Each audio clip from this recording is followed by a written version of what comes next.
Chinpokomon. In November 1999, South Park aired the episode Chinpokomon during its third season. The episode parodied the massive Pokémon craze that had just exploded across the US the year prior, with Pokémon's anime debut and the release of the iconic Red and Blue Game Boy games. At the time, Pokémon had already saturated kid culture. Trading cards, toys, and the upcoming theatrical release of Pokémon, the first movie, were everywhere. South Park's creators, Matt Stone and Trey Parker, jumped on the trend by creating a satirical version of Pokémon called Chinpokomon. The name itself was a crude joke. Chinpo means penis in Japanese, highlighting South Park's early style of combining cultural parody with juvenile humor. Adult confusion. The episode emphasizes the total bafflement adults felt toward the Pokémon phenomenon. The South Park writers admitted they didn't understand what the Pokémon anime was even about. This confusion is baked into the show's depiction of the franchise as nonsensical, with fast-paced, absurd episodes that made no sense to adults. Within the episode, parents express deep confusion and concern over what their children are watching. This echoes how many real-life parents felt when confronted with an unfamiliar format and cultural style not rooted in Western storytelling conventions. Consumerism and gotta catch 'em all. South Park directly targets Pokémon's US marketing slogan, "Gotta catch 'em all," which was not in the original Japanese version. The episode uses this as a metaphor for blind consumerism, portraying the kids as mindlessly buying every new Chinpokomon toy, regardless of what it is or whether they actually enjoy it. The genius of Pokémon's collect-and-trade gameplay became a satirical weapon for Matt and Trey, highlighting how powerful marketing can manipulate children into becoming perfect consumers. Trends and peer pressure. Kyle's struggle in the episode centers on the social cost of not participating in the Chinpokomon craze. He doesn't care about the franchise, but feels forced to engage so he won't be left out or bullied. South Park paints a realistic picture of childhood fads, how social inclusion often depends on being part of whatever trend is hot, whether or not you like it. Kyle's choice boils down to buying in or being ostracized. The episode critiques both conformity and the illusion of choice within kid culture, paranoia and conspiracy. A major twist in the episode is the absurd claim that the Pokémon-style craze is a covert Japanese conspiracy to attack the US again, specifically to finish the job at Pearl Harbor. In South Park's version, the Chinpokomon video game is essentially a Pearl Harbor bombing simulator. The dolls even whisper things like, "Destroy the capitalist American government." This wild plotline satirizes Cold War-style paranoia and plays on outdated fears of foreign cultural invasion. The joke hinges on Americans being so distracted by consumerism that they miss the real threat. The premise is exaggerated to the point of ridiculousness, yet it also pokes fun at adults who demonize foreign trends they don't understand. Racist tropes and lazy stereotypes. While the plot was meant to be comedic, the episode leans heavily on stereotypes.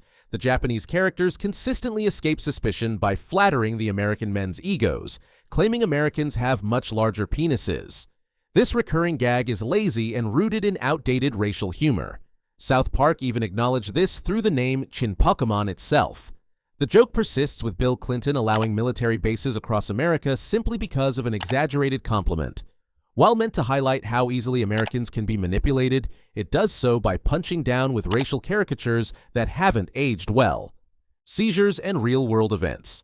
Kenny's condition in the episode references a real-world incident. In 1997, a Pokémon episode in Japan featuring the character Porygon triggered seizures in hundreds of children due to flashing lights. That episode was banned and never aired outside Japan. In South Park, Kenny lapses into a seizure-like state after being exposed to Chinpokomon, eventually dying by the end of the episode. This grim callback adds a layer of dark realism to the satire, grounding the episode's absurdity in an actual controversy from Pokémon's history. Focus groups and manufactured trends. In one scene, the parents try to shift their children's attention away from Chinpokomon by introducing new fads through focus groups and commercials. The satire here is sharp. Fads aren't organic. They're engineered and sold to kids through marketing. South Park mocks the artificial nature of trend-making by physically creating ridiculous new toys like the Wild Wacky Action Bike. This bit exposes the manipulative loop of entertainment and consumer culture, especially when it targets children. Anime aesthetic and cultural disconnect. One of the most iconic images from the Chinpokomon episode is the South Park kids drawn with exaggerated anime-style eyes, a visual shorthand for how deeply brainwashed they've become. This artistic choice also reflects how foreign and strange anime appeared to Western audiences in the late 90s. At the time, anime hadn't yet been fully absorbed into American pop culture, and something like Pokémon felt visually alien to parents.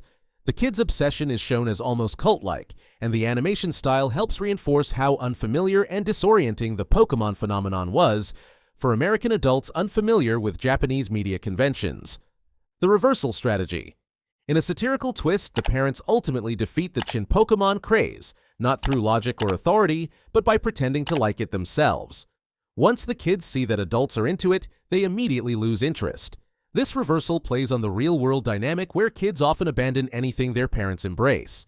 In the late 1990s, this might have been believable, but today, this tactic falls apart. Modern parents who grew up with Pokémon are now actively enjoying and sharing the franchise with their own children. Pokémon has become multi-generational, making the idea of using adult enthusiasm as a deterrent totally obsolete in today's culture. The "I learned something today" speech. The episode ends with one of South Park's signature faux moral lessons.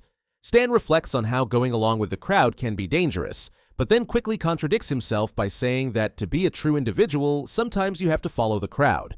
The logic is hilariously circular, and that's the point. It highlights how peer pressure and identity often clash in childhood, and how the pursuit of individualism can still be shaped by groupthink. South Park uses this speech not to deliver a lesson, but to satirize the very idea of tidy takeaways in a world driven by chaotic cultural forces. Wrong about Pokémon's longevity. Perhaps the biggest swing and miss in the episode's satire is the assumption that Pokémon was a passing fad. At the time, Pokémon mania felt like a temporary storm, and South Park treated it that way. The writers even said years later in DVD commentary that they assumed the franchise would fade out. Instead, Pokémon has become the highest-grossing media franchise in history. South Park was wrong about its staying power, but who wasn't? The scale and endurance of Pokémon couldn't have been predicted. Their portrayal of it as a flash-in-the-pan trend now stands out as one of the most dated and ironically funniest misjudgments in the show's history. Pokémon's evolution since South Park. Since the Chinpokomon episode aired, Pokémon has not only endured, it has diversified and exploded into nearly every corner of media and culture. The franchise has released 9 generations of mainline video games, spawned over 1,300 anime episodes across 27 different series, and created 23 animated films alongside live-action hits, like Detective Pikachu. The Pokémon trading card game remains a global powerhouse, with a booming collector market that's brought in new adult fans. In 2016, Pokémon Go became a mobile sensation, drawing millions into augmented reality gameplay and reigniting the brand's cultural presence across generations. Even today, the mobile TCG app is dominating digital card gaming. South Park's quiet acknowledgement. Even South Park eventually nodded to Pokémon's staying power. In their 2014 RPG, The Stick of Truth, they brought back Chinpokomon as collectible in-game items. They had to invent dozens more designs to flesh out the feature, further proving Pokémon's cultural imprint was no joke. That wasn't parody, it was homage. What started as a gag had to evolve to match Pokémon's own legacy. In trying to mock the franchise's depth and appeal, they inadvertently contributed to it. Legacy of Chinpokomon. Today, the Chinpokomon episode remains a fan favorite, not just for its humor, but for how clearly it captures a moment in pop culture history. It's a snapshot of the confusion, obsession, and commercial genius behind the original Pokémon boom. But, in trying to lampoon a passing fad, South Park ended up underestimating a global juggernaut. Both Pokémon and South Park have gone on to define generations. And while South Park tried to write Pokémon off as a silly, overhyped trend, it turns out the joke was on them. If you enjoyed this episode, please like and subscribe.